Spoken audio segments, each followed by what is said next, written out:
What they did, searching your house, gave you the right to do everything you Under did. the circumstance that I got freedom of speech, after they run around my house with guns and kick down my door, I got the right to kick a can in my backyard, use my freedom of speech, turn my bad times into a good time. Yes, I do.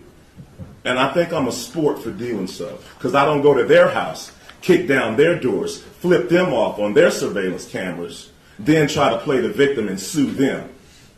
So this is Afroman.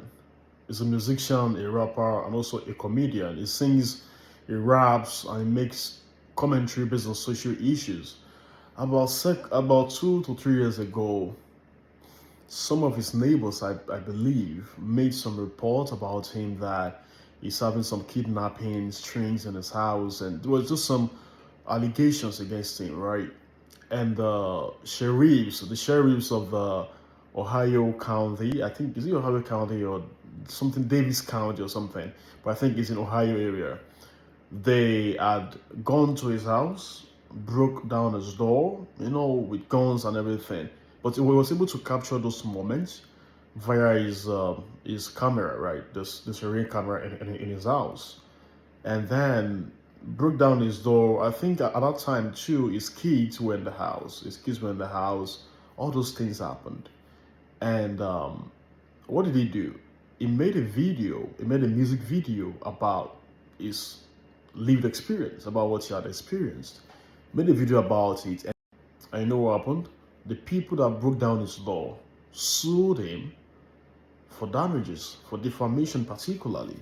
And the case has been in court since 3 days ago. They've been going back and forth. Now, the case went to the jury, and the jury found favor with Afroman, meaning they saved him from, paying millions of dollars in damages, because those that, in court, from all reasonable evidence, those that broke down his door, to the extent of even taking his money, because the county sheriff actually stole his money. They took money from his jacket in his house that he had to return later. Did you see how diabolical that was?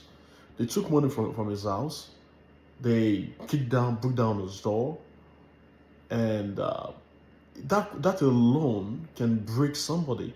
When you live in a society like this, when you live in a society like America that is heavily polarized by color, right? As a black person, you have little or no power in such circumstances. It's like somebody beats you and is telling you not to cry. It's like someone strikes you down and tells you not to cry. That was the situation with Afroman. But he found favor, right? And the jury actually supported him, right? And but in all of this, what I see is that irrespective of the culture of the community, there are still people who believe that the right thing should be done. Irrespective of the situation, there are still people who believe that the right things should be done. There are still people who have the fear of God, who understand that irrespective of their sentiments and biases. Because very easily, the jury could have used his blackness against him. The jury could have used his blackness against him. But he found favor. Luckily for him, found people who actually believe that no, irrespective of the social dynamics, of the racial dynamics, the right thing should be done. They just saved him from millions of dollars and possible. A lot of things went down. And I'm just happy for Afroman that I was able to win that case.